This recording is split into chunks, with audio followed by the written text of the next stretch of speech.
Okay. सो कल हम लोग डिस्कस कर रहे थे कुछ इम्पोर्टेंट टॉपिक्स। उसमें हम लोगों का ये डिस्कशन चल रहा था कि अभी रिसेंटली ये न्यूज़ आई कि गवर्नमेंट ऑफ उत्तराखंड ने, क्योंकि अपनी एनर्जी डिमांड्स मीट नहीं कर पा रहे हैं, तो उन्होंने क्या किया है कि कुछ एक coal based power plant start करने की इसमें बेसिकली इनिशिएटिव स्टार्ट कर दिया है। तो उसमें गवर्नमेंट का ये कहना है कि जो हमारी एनर्जी की डिमांड्स हैं वो कंप्लीट नहीं हो पा रही हैं, बिकॉज रेनफॉल जो होती है, कई बार उस वजह से ऐसा होता है कि रेनफॉल के टाइम पे तो हमारे पास सफिशिएंट वाटर है, लेकिन जब सूखा पड़ जाता है या रिवर का जो अमाउंट है वाटर का वो कम हो जाता है, तो ऐसे केस में sufficient hydro electric power generation नहीं हो पाता। दूसरी चीज गवर्नमेंट ये कहती है कि अगर हम सोलर एनर्जी की बात करें, तो सोलर एनर्जी से एनर्जी प्रोड्यूस करना बेसिकली वो तो सिर्फ दिन के टाइम में पॉसिबल है, और कई सारे ऐसे एरियाज हैं जहां पर प्रॉपर सनलाइट अवेलेबल नहीं हो पाती। तो इस वजह से हमारी एनर्जी डिमांड्स रिन्यूएबल एनर्जी के थ्रू मीट कर पाना अभी फिलहाल मुश्किल है। तो गवर्नमेंट ने कोल बेस्ड एनर्जी की तरफ अपना रुख बदल दिया है। अब बेसिक कॉन्सेप्ट यहाँ पर ये आता है कि ऐसा तो ठीक है, government of Uttarakhand is doing this, लेकिन दूसरे ही वी कैन से दैट जो कॉइन का दूसरी साइड है कॉइन की, वो ये कहती है कि हमें 2070 तक यानी 2070 तक हमें कार्बन न्यूट्रल बनना है। तो ऐसे केस में अगर हम नॉन रिन्यूएबल एनर्जी सोर्सेज की तरफ जाएंगे, तो या हम ये कह सकते हैं कि जो कोल बेस्ड पावर प्लांट्स हैं या जो हमारे जिसमें हम लोग फॉसिल फ्यूल्स का यूज कर रहे हैं, उससे हमारा जो ये टारगेट है, हम उसके प्रति बढ़ने की बजाय पीछे अपने कदम एक तरीके से खींच रहे हैं। तो इस पे आप लोगों का क्या ओपिनियन है? ये हमारा कल डिस्कशन चल रहा था, उसी को आज हम कंटिन्यू करते हैं। ऑलराइट, तो ओपन एंडेड है, अब आप में से कोई भी कुछ अगर इसमें कहना चाहें तो कह सकते हैं।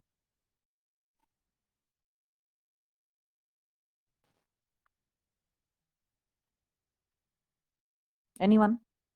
क्या आपको लगता है कि गवर्नमेंट का ये जो स्टेप है सही है? अगर हाँ तो क्यों, अगर ना तो क्यों?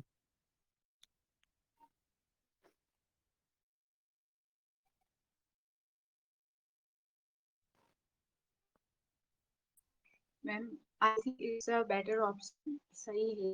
मतलब कि मैम, अभी उत्तराखंड है वो डेवलपिंग फेज में है, तो अगर हम okay. Completely renewable energy sources पे रिलाई नहीं कर सकते हैं, क्योंकि उनका हम्म। इंस्टॉलमेंट और पावर स्टेज का एक्सपेंसिव है।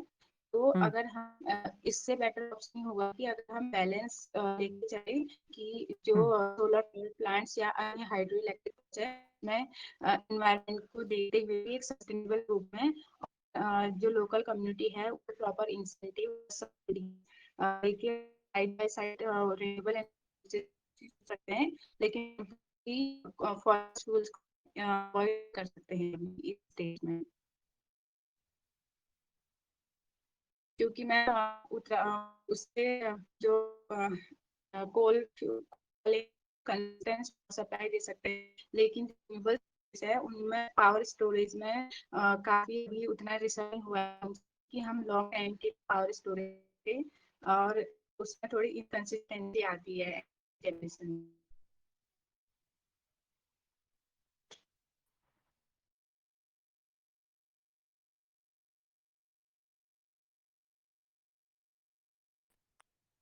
आवाज आ रही है आप लोगों तक? Yes ma'am. ओके, तो वैसे थोड़ा वॉइस डिस्टर्ब हो गई थी आपकी, लेकिन जितना मैंने समझा आपका ये कहना है कि आप इस गवर्नमेंट के इस इनिशिएटिव का सपोर्ट करते हैं, क्योंकि अभी उत्तराखंड जो है डेवलपिंग स्टेज में है, और हम जो है कंप्लीटली डिपेंड नहीं कर सकते non renewable sorry renewable sources of energy पे, राइट?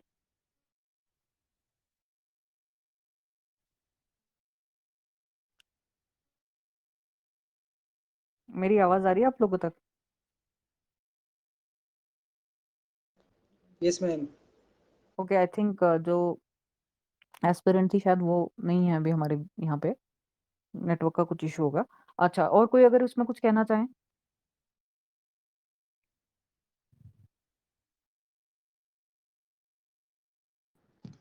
हेलो जी। मैम, मैं इसमें ये कहना चाहूँगा, वैसे तो ये अच्छा डिसीजन नहीं है एनवायरनमेंट के हिसाब से, ओके। लेकिन अगर हम कोल यूज़ भी कर रहे हैं तो उसमें भी कुछ अल्टरनेट टेक्नोलॉजीज़ होती हैं, जैसे कोल गैसिफिकेशन आ रहा है अभी। जी जी जी। तो कोल को अगर हम गैस फॉर्म में कन्वर्ट करेंगे तो वो कोल को सॉलिड फॉर्म में यूज़ करने के बजाय कम हैजार्डस गैसेस प्रोड्यूस करता है। ओके, वेरी नाइस पॉइंट, बहुत बढ़िया पॉइंट बोला आपने ये। जी, और कुछ तो अगर ये आप इसमें कहना चाहें? जी। अभी तो यही है मैम कि कुछ अल्टरनेट टेक्नोलॉजीज ऐसे डेवलप करो जिससे कम वेस्ट जनरेशन हो। ओके, बहुत बढ़िया पॉइंट मिला है हमें अब डिस्कशन के बीच में, बहुत बढ़िया पॉइंट रखा आपने। ओके, और कोई अगर इसमें कुछ कहना चाहें?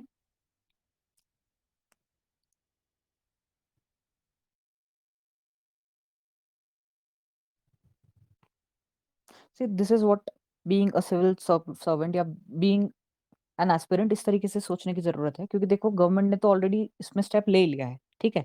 अब उसमें हम और क्या ढूंढ सकते हैं उसका अल्टरनेटिव्स, यही हमारा मेन फंडा रहना चाहिए। हम ये नहीं कह सकते कि गवर्नमेंट जो है बिल्कुल बंद कर दे, ये इस तरीके से डेवलपमेंट प्रोजेक्ट्स ना करे, बट हमें क्या करना है कि एक फीजिबल सॉल्यूशन ढूंढना है। तो ये जो अल्टरनेटिव सॉल्यूशंस की बात है, जैसे कोल गैसिफिकेशन का आपने बोला, बहुत बढ़िया पॉइंट है। और इसी तरीके से सोचने की हमें आदत भी डालनी चाहिए, being an aspirant, being future civil servants, इस तरीके से ही सॉल्यूशंस ढूंढने की तरफ आपका ध्यान होना चाहिए। ऑलराइट, तो और भी कुछ अगर कोई कुछ इसमें ऐड करना चाहें, एनीवन? मैम, मैं कहना जी चाहता हूँ जी। कि अभी के लिए तो ये स्टेप ठीक है मैम, जो कोल प्लांट लगाया जा रहा है, ओके। बट फ्यूचर को देखते हुए ये उतना अच्छा नहीं रहेगा। इसके लिए गवर्नमेंट जो है इनिशिएटिव दे सकती है, मतलब फैमिली या पर्सनल लेवल पे जो हम्म। सोलर वाटर हीटर्स होते हैं, मतलब बेसिकली इस बात पे फोकस किया जाए कि जो एक हाउस है वो अपनी जितनी भी इलेक्ट्रिसिटी वो यूज़ करता है वो अपने हिसाब से उतनी प्रोड्यूस कर ले, मतलब आप अपने ओके छत का यूज़ है सोलर पैनल्स लगा के ऐसा कुछ करके। Okay okay, alright. जी, उसके लिए अच्छा सरकार सॉल्यूशन है। इनिशिएटिव या सब्सिडीज भी दे सकती है ma'am, solar okay panel, solar water heater या ऐसा कुछ।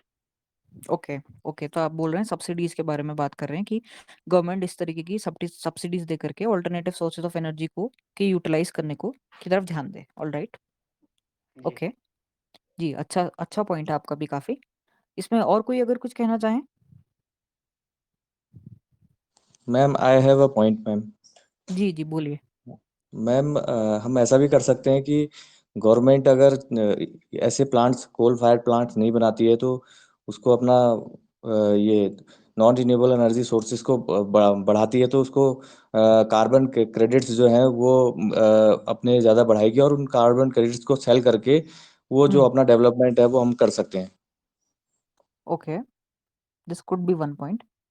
ठीक है, कार्बन क्रेडिट्स की बात आप कर रहे हैं, लेकिन ये ना थोड़ा कॉम्प्लिकेटेड मामला है, क्योंकि इसमें क्या होता है कि कार्बन क्रेडिट्स अभी वैसे मतलब इतना ज्यादा कंटेंशन है इसको लेकर के कि इस तरीके से हम कहते हैं पोल्यूटर्स पे की जगह आप ये है कि आप पैसे दे दो, आप जितना पोल्यूशन करना चाहो। इसमें हालांकि थोड़ा कंट्रोवर्शियल टॉपिक है, बट ठीक है, आई अंडरस्टूड योर पॉइंट, आप जो बोलना चाह रहे हैं मुझे समझ आ गया। बट हो सकता है इसमें आपसे क्रॉस क्वेश्चन पूछा जाए वहां, अगर आप ये सजेस्ट करते हो तो, क्योंकि कार्बन क्रेडिट का तो फिर ये हो गया ना कि अगर जो डेवलप्ड नेशन है वो तो फिर पोल्यूशन करते रहेंगे और पैसे दे देंगे कि भैया ठीक है, हम तो पोल्यूशन कर भी रहे हैं बट हम बदले में आपको पैसे दे दे रहे हैं। तो इसको वहां पर कैसे करके करोगे फिर आप आंसर, अगर आपसे क्रॉस क्वेश्चन हो गया तो? Ma'am, if we are in need of that development, we are in urgent need of development, so we will purchase hmm. the carbon credits. And if we will generate the carbon credits, then we will sell the credits. That's how we will balance the things. Okay. अच्छा, इसमें एक solution ये हो सकता है आपका कि आप ऐसा बोलो कि जो पैसे आ रहे हैं, या सपोज कोई पोल्यूट कर रहा है, कोई डेवलप्ड नेशन पोल्यूशन कर रहा है, और उसके बदले में कार्बन क्रेडिट्स जो है, मतलब उसके बदले में आपको क्या कह रहे हैं, वो पैसे दे दे रहे हैं। तो उन पैसों का इस्तेमाल करते हुए आप इस तरीके की टेक्नोलॉजीज में उसको इन्वॉल्व इन्वेस्ट कर सकते हो। For example, going for such techniques जिससे जो है जो कार्बन का उत्सर्जन है वो थोड़ा कम हो जाए। ठीक है, तो आप ये चीज वहां पे मेंशन कर सकते हो, जैसे carbon storage and capture technology है। उसमें क्या कर रहे हैं हम लोग कि कार्बन को जो हमारे डीप थर्मल वेंट्स है, या फिर जहां जिस एरिया से suppose coal and all extract हो गया, अब वो खाली पड़े हुए एरियाज हैं, तो वहां पे कार्बन को स्टोर करने की बात चल रही है। ये तो चलो एक जियो इंजीनियरिंग वाला फंडा हो गया, ठीक है। इसके अलावा क्या कर सकते हैं कि रिफॉरेस्टेशन, तो जैसे हम जानते हैं कि उत्तराखंड का जो इको टूरिज्म को बढ़ावा देने के लिए हम लोग काफी हद तक इसमें हमारा काम भी चल रहा है, और इसी को हम और ज्यादा इंकरेज कर सकते हैं। तो ये हो सकता है कि इको टूरिज्म को ज्यादा डेवलप करो। इस तरीके के कुछ कॉन्सेप्ट्स आप वहां पे दे सकते हो, ताकि अगर आपसे कोई क्रॉस क्वेश्चन करे भी तो आप उसको बैलेंस कर पाओ। Right? Anyone Okay, else ma'am. कोई? ओके जी। और कोई अगर कुछ कहना चाहें इसी के विषय में, इस टॉपिक के बारे में?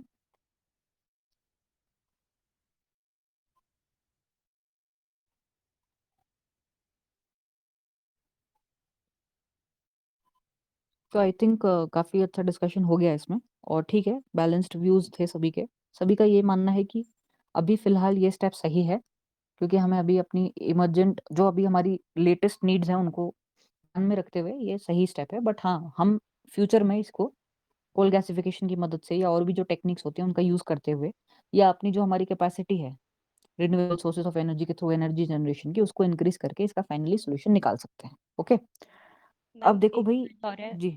जी, जी, बोलिए। मैम, जिन स्टेट के पास रिन्यूएबल एनर्जी सरप्लस है उनसे हम इंपोर्ट कर सकते हैं। Okay, okay, that could be one solution. Okay, कौन से स्टेट्स हैं ऐसे, आपको कुछ पता है? मैम, जहाँ पे सोलर पावर प्लांट जैसे राजस्थान में है, एमपी में लग रहे हैं प्लांट्स, तो अगर हुँ, हम वहाँ से परचेस कर सकें तो। हुँ, ओके। अच्छा, जो हम लोगों ने कल न्यूज़ देखी थी, उसमें एक चीज़ आपने अगर ध्यान दी होगी, तो ये जो कोल प्लांट है ना, ये उत्तराखंड में नहीं खुल रहा है। ये कहाँ खुल रहा है? ओडिशा में खुल रहा है, ठीक है? इसको भी आप थोड़ा ध्यान में रखना कि हम अपने जो उत्तराखंड की टेरिटरी है, उसमें ये चीज़ नहीं खोल रहे हैं। We are doing this in Odisha, right?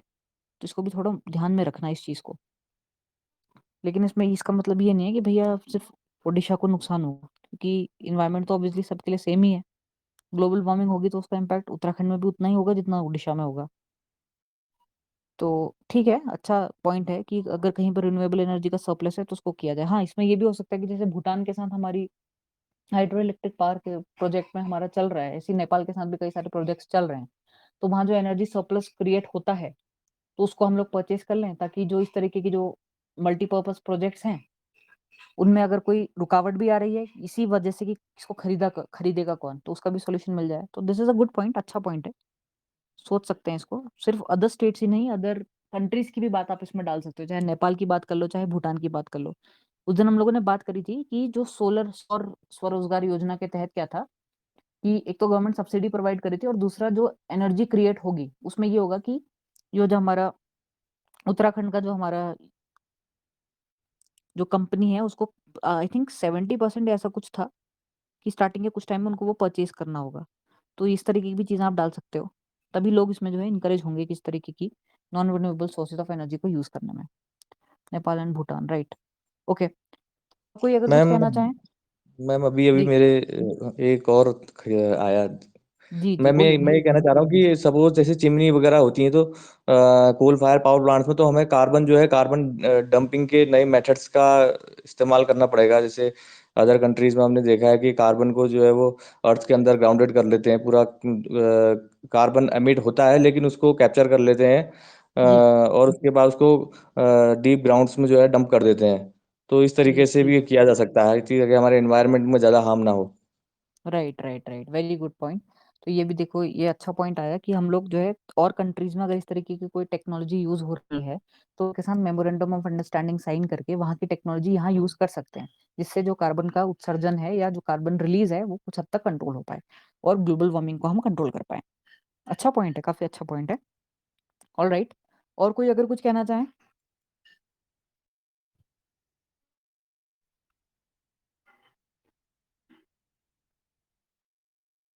तो देखो, ये जो टॉपिक है ना, this is not just about coal gasification, मतलब renewable energy versus non renewable energy की डिबेट मत समझना इसको सिर्फ। यही जो पॉइंट्स हैं आप यूटिलाइज कर सकते हो अगर आपसे वहां पे क्वेश्चन पूछा जाता है कि if there is a debate between development and environment, ठीक है, कि इन्वायरमेंट को प्रोटेक्ट करना है, दूसरी तरफ डेवलपमेंट की तरफ ध्यान देना है, तो वहां भी आप ये वाले पॉइंट्स जो हैं इसको मिक्स एंड मैच करके वहाँ पे आप बोल सकते हो। ऑलराइट, ये क्वेश्चन 101% आपसे पूछा जाएगा, किसी ना किसी एस्पिरेंट से पक्का पूछा जाएगा कि देखो भाई, इतना डेवलपमेंट करने की बात हो रही है लेकिन इतना डिस्ट्रक्शन हो रहा है, और दूसरी तरफ अगर हम लोग इन्वायरमेंट को प्रोटेक्ट करते हैं तो हमें ज्यादा फायदा है। इस तरीके से कुछ ना कुछ करके मे बी क्वेश्चन को फ्रेम करने का तरीका डिफरेंट हो, बट फंडा वही रहेगा कि ये जरूर पूछा जाएगा आपसे वहाँ पे, ठीक है। उसमें आपका ओपिनियन जानने की कोशिश करी जाएगी। तो उसमें सबसे इंपॉर्टेंट बात जो है ध्यान रखने वाली, वो ये है कि देखो भाई, गवर्नमेंट के अगेंस्ट मत बोलना, सबसे पहली बात, ठीक है। गवर्नमेंट जो है वहाँ चुन करके आई है हमारे ही वोट्स के थ्रू, तो हमारे ही रिप्रेजेंटेटिव्स हैं जो ये डिसीजन ले रहे हैं, ठीक है। तो हम उनके जो भी कोई स्टेप्स हैं उसको, अगर कोई बहुत ज़्यादा गलत स्टेप है तो ऑब्वियसली हम उसको कह सकते हैं कि ये स्टेप सही नहीं है, बट वहाँ पे बिल्कुल एंटी गवर्नमेंट मत हो जाना। उसके सॉल्यूशंस ढूँढने की तरफ अपना बेसिक फंडा रखना, और यही चीज़ है कि यही आपकी पर्सनैलिटी में चेक भी करने वाले हैं वहाँ वहाँ वो लोग, कि क्या आप सिविल सर्वेंट बनने के लायक हो? क्या आपके अंदर ये एट्रीब्यूट्स हैं या आपके अंदर आपकी पर्सनैलिटी में ये है या नहीं है कि आप सॉल्यूशंस ढूँढो। कहीं ऐसा तो नहीं है कि आप सिर्फ़ कमियाँ ही कमियाँ निकाल पाते हो। तो वहाँ पे आपका जो बेसिक पर्सनैलिटी उसमें ये शोकेस होना चाहिए कि नहीं भई, अगर मुझे कमियाँ दिख रही हैं तो मैं सिर्फ़ कमियाँ निकाल कर के बैठने वालों में से नहीं हूँ, मैं फाइनली सॉल्यूशन निकालने वालों में से हूँ। ठीक है? यही चीज़ वहाँ पर क्वेश्चन्स के थ्रू आपसे पूछा जाएगा और यही आपकी पर्सनैलिटी वहाँ पे शोकेस होनी चाहिए। तो इसी चीज़ में थोड़ा और इम्प्रूवमेंट लाओ और ज़्यादा इसमें सोचो, किसी भी कॉन्सेप्ट को मल्टीपल एंगल से सोचने की कोशिश करो और सॉल्यूशंस की तरफ जाओ। ठीक है? यही मेरा आप सभी लोगों को सजेशन रहेगा। बाकी आज का डिस्कशन यहीं एंड करते हैं। अगर और किसी को कुछ कहना है तो आप कह सकते हैं। और फिर उसके बाद एक भू कानून करके एक टॉपिक है, ये भी मुझे लगता है कि इसमें भी थोड़ा डिबेटेबल है ये टॉपिक। तो इसके बारे में भी थोड़ा पढ़ के आना सब लोग। इस पे भी हम लोग डिस्कशन करेंगे कल को, ठीक है? और कल को जिनका सेशन है वो भी रेडी रहना। ऑलराइट? तो और किसी को अगर कुछ कहना नहीं है तो we will end the session then.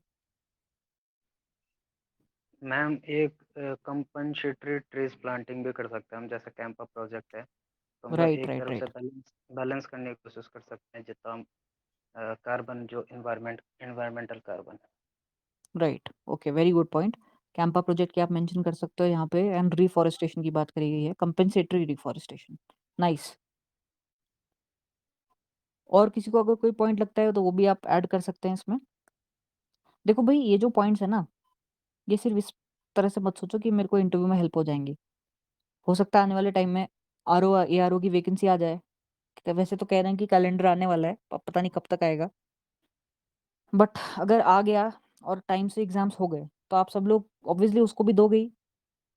कई लोगों की ड्रीम जॉब होती है कि और बट बेटर हम लोगों को किसी स्टेज में पहुँचना है। अगर नायब तहसीलदार भी बन गए, फिर भी लोग चाहेंगे कि वो जो है एसडीएम बने। तो आने वाली जो वैकेंसीज़ होंगी उसमें आप ऑब्वियसली भरोगे फॉर्म्स को। तो इसलिए इन सब चीज़ों को या इन सब कॉन्सेप्ट्स को मल्टीपल तरीके से सोच करके वहाँ आंसर में भी लिख सकते हो। तो उस तरीके से अभी से अपनी प्रिपरेशन समझो कि हम जो है आने वाले जितने भी एग्ज़ाम्स हैं उसके लिए तैयारी कर रहे हैं। चाहे हमारा इंटरव्यू हो, चाहे प्रीलिम्स हो, चाहे मेंस हो, राइट? तो इसलिए जो है इन सब चीज़ों को थोड़ा ध्यान से सुनो, समझो और सोचने की कोशिश करो। क्योंकि अब जैसे इस बार का जो पेपर हुआ था, उसमें भी ऐसा नहीं था कि बिल्कुल रटे-रटाए क्वेश्चन्स आ गए थे। थोड़ा एनालिटिक्स या एनालिसिस बेस्ड क्वेश्चन्स भी आए थे। वो एनालिसिस करना और अच्छे आंसर्स लिखना तभी मुमकिन हो पाएगा जब मल्टीपल एंगल्स में सोचोगे। मल्टीपल डायमेंशंस सोचने की कोशिश करो अभी से। तभी एक होलिस्टिक आंसर दे पाओगे वहाँ पे। ऑलराइट? तो ठीक है फिर कोई और कुछ अगर कहना चाहें? Otherwise we will end the session. कोई भी पॉइंट अगर आपको लगता है छूट गया या कुछ और ऐड करना चाहोगे तो कर लो। अदरवाइज़ एंड करते हैं सेशन को आज के।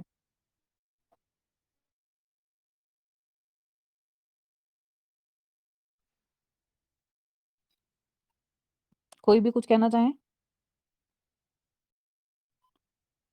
आई थिंक हो ही गया फिर आज का सेशन। ठीक है फिर कल मिलते हैं। Okay everyone, good night, take care. Good night ma'am, thank you. Okay, bye bye.